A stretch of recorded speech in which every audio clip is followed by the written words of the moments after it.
होली का पर्व चल रहा है। इसी उपलक्ष्य में फाग उत्सव जगह जगह मनाए जा रहे हैं। आप देख रहे हैं मेवाड़ जन शक्ति कल्याण ट्रस्ट एवं जय अम्बे मातृशक्ति संस्थान द्वारा फाग उत्सव मनाया जा रहा है। तो चलिए बिना देर किए हम चलते हैं फाग उत्सव में।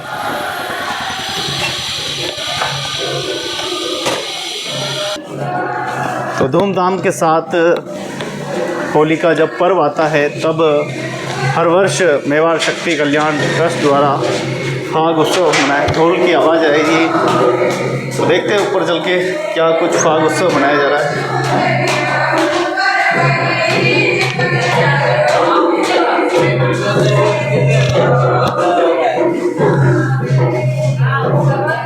तो चलिए फाग उत्सव में चलते हैं जहाँ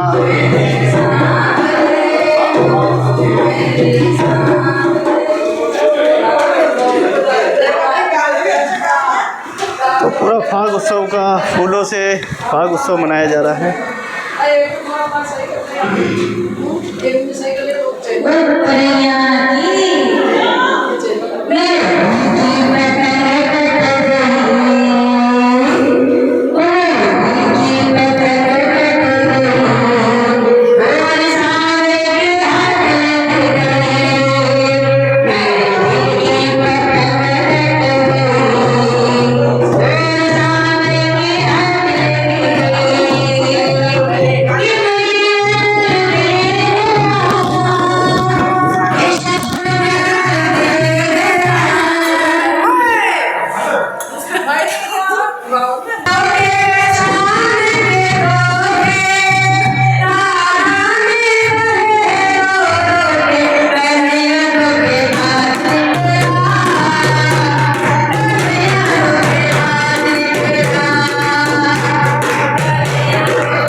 से मेवाड़ शक्ति कल्याण ट्रस्ट द्वारा एवं जय अम्बे ट्रस्ट के द्वारा ये पूरा फाग उत्सव मनाया जा रहा है। निरंतर ये मनाया जाएगा। चलिए हम लेते हैं संस्थापिका बसंती जी वैष्णव से क्या कुछ कार्यक्रम आयोजित हो रहे हैं।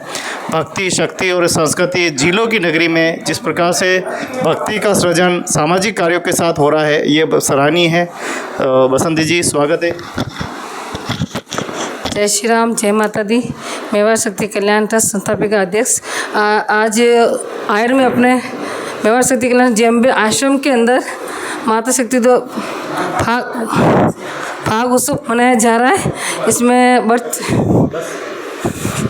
फाग उत्सव मनाया जा रहा है। आज के इस पूरी कार्यक्रम की सहयोगिता है अपने कृष्णा रानावत, उनकी तरफ से पूरा यह फाग उत्सव रखा है कार्यक्रम अपने परिसर में और धूमधाम से कान्हा जी का कार्यक्रम चल रहा है। फाग उत्सव होली का सब आनंद ले रहे हैं। तिलक होली का हमने ये रखा है कि अभी मौसम ख़राब चल रहा है, उस हिसाब से तिलक होली लगाकर होली को मनाई जाए ताकि कोई बीमार नहीं पड़े। पानी वाले से पानी की बचत हो, तिलक होली से अच्छा रहे कि बड़े बूढ़े कोई बीमार ना पड़े और अच्छे से होली का त्यौहार मनाया जा सके। साथ ही साथ गुलाल भी हमारे यहाँ देख सकते हो अपने यहाँ महिला को हमने गुलाल बनानी भी सीखी थी। 2 दिन का वो शिविर था सबपुर पहले और आज महिलाओं ने बहुत आनंद लिया, अच्छा रहा। और चित्तौड़ से पूरी टीम आई आज भी हमारे यहाँ। उनका बहुत बहुत स्वागत अभिनंदन है मेवाड़ शक्ति कल्याण ट्रस्ट जय अम्बे आश्रम में।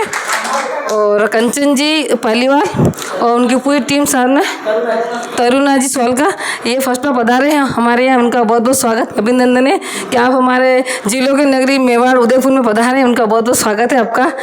और बहुत ही अच्छा लगा, बहुत अच्छा कीर्तन भजन किया और चाहें कि आगे से आगे आप समय समय पे आते रहें और सब आपके हम सेवा का लाभ लेंगे। जय माता दी, जय हिंद। बहुत बहुत धन्यवाद बसंती जी। तो जिस प्रकार से भक्ति, शक्ति और संस्कृति की नगरी ये कही जाती है, तो चलिए वीर भूमि मीराबाई के देश से चित्तौड़ से पधारे मातृशक्ति को प्रणाम, महिला दिवस की बधाई, शुभकामनाएं। आखिर आज के समय जहां हम फाग, एक तरफ फाग की बात कर रहे हैं, वहीं नारी के जीवन की बात करते हैं, क्या दोनों ही इस कार्यक्रम के माध्यम से सार्थक होते हैं? थोड़ा सा बताइए। बिल्कुल, नमस्कार सभी को और जय श्री कृष्णा, राधे राधे। चित्तौड़ से कंचन पालीवाल। देखिए, ऐसा है कि आजकल जो ज़माना चल रहा है ना कि जैसे केमिकल बेस जो होली खेली जाती है, पहले का ज़माना था होली जिसे खाकरों के वो फूल आते थे उससे खेलते या फूलों से खेली जाती थी। और अभी टोटल केमिकल और पानी वेस्ट होता है इसमें। तो बेसिकली वैसे देखा जाए तो होली है ना, फूलों और गुलाल जो बनती हैं फूलों की, उसी से खेलना चाहिए और तिलक होली खेलनी चाहिए। और सभी माताओं को, यहाँ के उदयपुर के सभी को धन्यवाद कि हमारे साथ आज होली खेली और फागोत्सव मनाया है।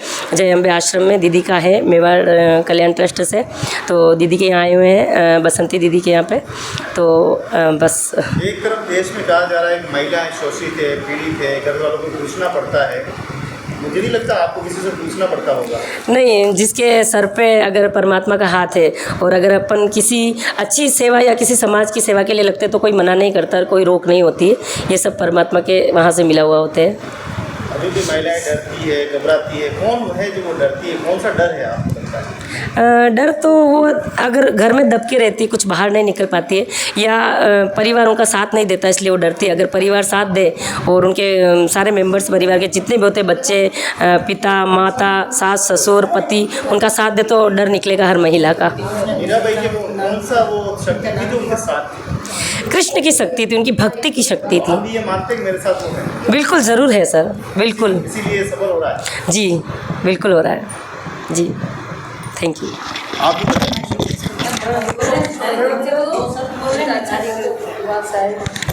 जी थोड़ा पास में रखें और आराम से बताएं क्या कहना चाहते हैं इस नारी समाज को। फाग उत्सव क्या है, क्यों मनाना चाहिए? क्योंकि आधे लोगों को तो पता ही नहीं है। ये फाग उत्सव इसलिए मनाया जाता है, कृष्ण के प्रति जो महिलाएं, तो ब्रज की जो नारियाँ गोपियाँ थी, वो इतनी वो मगन हो गई थी, वो अपने काम में हर वक्त कृष्ण कृष्ण, जैसे मीरा हर वक्त कृष्ण कृष्ण में लगी रहती थी। उसी के उपलक्ष्य में ये फाग महीना मनाया जाता है, राधा और कृष्ण का मिलन।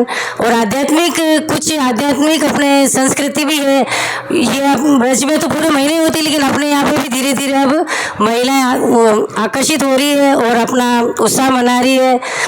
और मीरा की तो खैर, मीरा का तो ना तो हुआ है ना होएगा वैसा। मीरा जैसा तो कितने युग निकल जाएंगे तो भी मीरा की नगरी में हमें तो हमारे को भी थोड़ा यूँ लगता है कि उनका नाम लेके हम भी तर जाए। धन्यवाद। बहुत ही सुंदर भाव आपने प्रस्तुत किए हैं। वास्तव में देखा जाए तो देश की उन्नति तब होती है जब भक्ति, शक्ति, संस्कृति, विरासत सभी को संजोया जाए, सबको एक साथ लेके चले। कोई डर नहीं, कोई भय नहीं। कि डरता है वो व्यक्ति बार बार डरता ही लेता है, लेकिन भय को भगाना है तो भय मुक्त समाज बनाना है। तो आपको दो शब्द, आखिर भय मुक्त समाज बनाना है सभी को मिलकर, तो क्या उपाय करने की आपसे क्या? आजकल मुझे लगता नहीं है, पहले तो मैं आपको सबको नमस्कार, होली की शुभकामनाएं। तो यदि एजुकेशन है लेडीज़ में, सब में, तो मुझे लगता है भय का कोई डर नहीं है। और लड़कियां आजकल काफ़ी निडर हैं।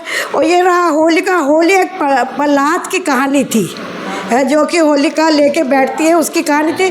पहले हम जब छोटे थे तो हमको घर घर कहानियाँ हमारी बड़े बूढ़े सुनाते थे, लेकिन आजकल वो कहानियाँ तो ख़त्म ही हो गई हैं। तो होली है, होली का पर्व बहुत अच्छा है, हंसी खुशी मनाना चाहिए। और आनंदपूर्वक हमने भी यहाँ पे होली का पर्व मनाया, बहुत ही अच्छा लगा सबके साथ। तो वही मैं कहूँगी, सब खुशी से होली का पर्व हुआ है। वास्तव में डर निकालना है तो भक्ति जरूरी है। हाँ, डर निकालना है तो भक्ति ज़रूरी है। शक्ति है, भक्ति में ही शक्ति है, ज़रूरी है वो। मुझे तो लगता नहीं आजकल कोई डर है लड़कियों में।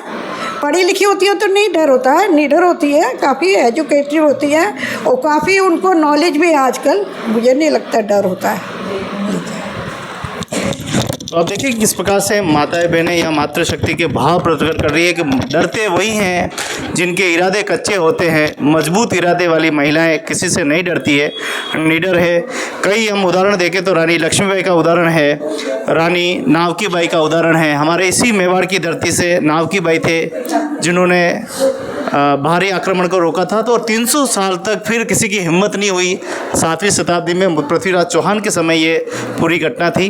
तो ऐसी महान शख्सियत नारी की उस समय भी सशक्त थी, और नारी को आखिर दुर्बल कहाँ बना दिया? नारी मुगल काल के अंदर आक्रमणकारी आए थे। उन्होंने क्या हुआ, नारियों को पर्दा प्रथा ये सारी करनी पड़ी। वो लोग आक्रमण करे, उससे नारियों को दबके रहना पड़ा। हमारे चित्तौड़ में 16,000 रानियों ने जौहर करा था उनके कारण से। उसके बाद में महिलाओं में थोड़ा गिराव आ गया था। बाद में फिर शिक्षा हुई, अच्छे लोग आए, हमारा देश आज़ाद हुआ। उसके बाद में नारियों को थोड़ी स्वतंत्रता मिली, शिक्षा बढ़ी और नारियाँ आगे बढ़ी। बात फाग उत्सव की है। फाग उत्सव आदिकाल से मनाता आ रहा है, कोई आज कोई नई बात नहीं है। भगवान कृष्ण के समय से भी मनता था। आज भी गोकुल, मथुरा, वृंदावन में बड़े उत्साह से होली खेली जाती है। और मैं इस फाग उत्सव को प्रकृति के साथ भी जोड़ती हूँ। अभी नए पत्ते आ रहे हैं, पतझड़ हो रहा है, नए पत्ते आ रहे हैं। परमात्मा भी इस प्रकृति का स्वागत करता है। चैत्र महीना नव वर्ष आ रहा है हमारा, चैत्र प्रतिपदा को। तो प्रकृति भी इस मौसम का स्वागत करती है। पुराने पत्ते जड़ के नए पत्ते आते हैं, नए फूल आते हैं, कोपुलें आती है। तो पूरा हमारे भारतवर्ष में इस नव वर्ष को और होली के उत्सव को बड़े उत्साह के साथ पूरे भारतवर्ष में मनाया जाता है। महिलाओं में बड़ा उमंग रहता है, अच्छे से तैयार होती है, नए नए व्यंजन बनाती है और होली उत्सव को मनाती है। तो हमारे भारत देश का ये बहुत अच्छा त्यौहार है। आप चंद्रकला जी इसका परिचय देंगे। हाँ जी, नमस्ते। मैं उदयपुर से ही बोल रही हूँ और आप आर्य समाज से जुड़े हुए हैं और समाज सेवक भी है और आयुर्वेद हॉस्पिटल से रिटायर्ड हूँ। लेकिन ये जो बसंती जी का स्नेह है, इसलिए यहाँ पे आए हम और इनका बहुत बहुत धन्यवाद कि ये हर जगह खड़ी होके अपना जो है सेवा में लगी हुई है और बताती है और सेवा करती भी है। और हम भी यही सोच के हम भी करते रहें बस सेवा का काम। यही क्या संदेश देना है, वो कौन सी खूबी देना चाहते हैं महिलाओं को जो अच्छी शिक्षा की ओर आए? अच्छी शिक्षा की ओर महिलाएं वैसे ही अच्छी है, महिला खराब नहीं है। इसको ज़माने ने खराब बना दिया। महिला खराब नहीं है, महिला बहुत अच्छी है। बिल्कुल कोमल हृदय होता है महिला का और बहुत ही मतलब हाँ बोलो। मैं इसके अंदर महिलाओं को कैसे अच्छा बनाया जाए, इसके लिए मैं एक शब्द जरूर बोलूँगी। महिलाओं को शिक्षा के साथ संस्कार भी साथ में लेके चलना चाहिए। अपने माता पिता बुजुर्गों से जो हमको पीढ़ियों से जो संस्कार मिल रहे हैं, उन संस्कारों को कभी नहीं छोड़ना चाहिए। फॉरवर्ड आज के नया ज़माना, आप क्या जानती हो, वो क्या वो महिलाओं को या जो नवयुक्तियाँ हैं उनको ये संस्कारों को नहीं छोड़ना चाहिए। शिक्षा अपनी जगह है, संस्कार अपनी जगह है। संस्कारों को कभी भी अपने को नहीं छोड़ना चाहिए। हमारे भारतीय संस्कृति में संस्कारों का बहुत महत्व है ना। अच्छे कपड़े पहनना, छोटे छोटे कपड़े पहनना, ये कोई मॉडर्न जमाने वाली बातें कपड़ों से नहीं होती है। कपड़े आधे पहन के आप थोड़े समय के लिए किसी को लुभा लेंगे, आकर्षित कर लेंगे, ज़्यादा समय के लिए वो आपके प्रति कोई अच्छी बात नहीं होती है। आने वाले अपने बच्चों पे अच्छे संस्कार नहीं पड़ते हैं। हमारी नानी, दादियाँ, माताएँ सब अच्छे अच्छे संस्कार देके हमको, उन संस्कारों को हम सभी नवयुक्तियों से, आने वाली जनरेशन से यही प्रार्थना है कि अपने पिछले संस्कारों को कभी ना छोड़ें, इन्हें सदा अपने साथ संजोए रखें। यही हमारी भारतीय संस्कृति है। हर माँ, आपसे जुड़ा सवाल था कि हर एक माँ कोशिश करती है कि मुझे बहू मिले। जी, बहू चाहिए उसको। जी, उसकी बेटी भी है। जी। बहू से कैसी कल्पना करती है और बेटी से क्या चाहती है, आखिर किस संस्कारों का सृजन करना चाहती है? देखिए, ये पिछले ज़माने की बात है कि बहू से अलग करना चाहती थी या बेटियों से। आज के ज़माने में अगर मैं मानूँ तो मेरे भी 2 बहुएँ हैं, बेटियाँ नहीं हैं। मैं बहुओं को बेटियों जैसे ही मानती हूँ, उन्हें बेटियों जैसे ही डील करती हूँ। कोई भी बात होती है तो बेटा ऐसे नहीं, ऐसे करना है। और बहुएँ भी मुझे माँ जैसे ही मानती है। कभी उन्होंने ये नहीं माना कि ये मेरी सास है। इसलिए वो पहले वाली बात तो नहीं रही कि हाँ पहले की सास होती थी, मानती हूँ मैं पहले। ज्ञानता है माँ आज भी? नहीं, अब ये टीवियों ने सबको मॉडर्न बना दिया। अब सास में डरती है बहू से। सास को डर लगता है कहीं बहू मेरी चले नहीं जाएगी। एक बहू होती है आजकल, एक संतान ही करते हैं सब जने, तो वो बहूओं को बड़े प्यार से रखती है। धन्यवाद आपको। तो ये है संस्कारों का सृजन, ये है फाग उत्सव, यही है एकता, यही है अखंडता, यही है मित्रता, यही है नैतिकता और यही है भक्ति का उदाहरण। अगर वास्तव में किसी को प्रबल बनना है, संस्कारवान बनना है, किसी को कुछ सीखना है तो आप आइए इस फाग उत्सव और ऐसे धार्मिक प्रसंगों में, सामाजिक प्रसंगों में आप जाइए, आपको वहाँ से कुछ न कुछ तो मिलेगा। अगर आप सोचते हैं कि मैं घर पे आराम से मोबाइल देखते देखते जीवन गुजारना चाहती हूँ तो आपकी अपनी निजी राय है, लेकिन मैं ये कहता हूँ कि कहीं अच्छा काम हो या अच्छी सृजन हो, वहाँ ज़रूर जाना चाहिए। आप क्या कहना चाहेंगे? जय श्री कृष्णा। मैं मेवाड़ शक्ति कल्याण ट्रस्ट से कृष्णा राणावत बोल रहा हूँ। मैं ये बोल रहा हूँ कि भगवान के प्रति प्रेम भाव होना चाहिए। जैसे कि होली के टाइम में होली के रंग से भगवान को होली खिलाए, ऐसा होता रहे हमारे कभी कभी, और भगवान के प्रति भजन से और धार्मिक चीज़ चलती रहे तो लेडीज़ के लिए बहुत अच्छा है। और उसके लिए थोड़ा भगवान के पाने के लिए उसको भक्ति करनी पड़ती है, और भक्ति से अगर भगवान को पाते हो तो वो आपको भी समृद्ध अपने आप को कर देते हैं। भक्ति में इतनी शक्ति होती है कि आपको भक्ति से ही होता है। अगर आप भगवान की आप आराधना करते हो तो वो आपके पीछे, आपके हर जगह वो खड़े रहते हैं। तो मैं यही चीज़ मांगती हूँ, अगर आप भगवान की मानते हो, थोड़ा टाइम आप कभी कभार भगवान के लिए निकालते हो तो बहुत अच्छा है। बस इतना सही बोलना चाहती, भक्ति भावना होनी चाहिए। बहुत बहुत धन्यवाद बहना। तो कहते हैं कि राम नाम सिर्फ आधारा, संसार में एक ही नाम सत्य है, वो है राम नाम। आइए सब मिलकर इस भक्ति का अरदास करते रहें, छोटे छोटे इन प्रसंगों में भाग लेते रहें और इस जीवन को सुगत और मंगल बनाते रहें। यही बहनों का संदेश है, यही मेवाड़ शक्ति कल्याण ट्रस्ट और जय अम्बे संस्थान का पूरा कार्य है। कैसे इस समाज को आदर्शवादी और एक समतावादी समाज बनाए ताकि हर बहन, हर माता को मान सम्मान मिलती रहे। और कहते हैं कि स्वयं मान सम्मान तो व्यक्ति के उसके अपने हाथ में होता है, उसके कर्म होते हैं। अगर उसके कर्म अच्छे हैं तो उसे सम्मान मांगने की आवश्यकता नहीं है, खुद ब खुद उसे सम्मान मिल जाते हैं। तो आप ऐसी कोशिश कीजिए कि आपका मान सम्मान युगों युगों तक बना रहे। ऐसे ही आप भक्ति की अरदास करते रहें और ऐसे ही नारी जाति का मान सम्मान बढ़ाते रहें। मैं तो कहता हूँ पुरुषों को भी करना चाहिए। होली के इस भाग में हम जगदीश मंदिर देखते हैं, लक्ष्मी मंदिर देखते हैं तो वहाँ फाग उत्सव बड़े ही धूमधाम और देश के कोने कोने में ये कार्यक्रम आयोजित होते हैं। और कुछ महीने हमारे भक्ति के लिए होते हैं, जो हम 1 महीना 15 दिन ये बहुत ही अच्छे से करते हैं। हम उन पूर्वजों की जयंती भी खूब धूमधाम से मनाते हैं, पुण्यतिथि भी मनाते हैं। तो यही तो हमारी विरासत है, यही तो हमारी दौलत है जिसे हमने संजोए रखा है। माता शक्ति को बहुत बहुत बधाई, शुभकामनाएं, फागोत्सव की बधाई और आने वाली होली की, धुलेली की सबकी शुभकामनाएं।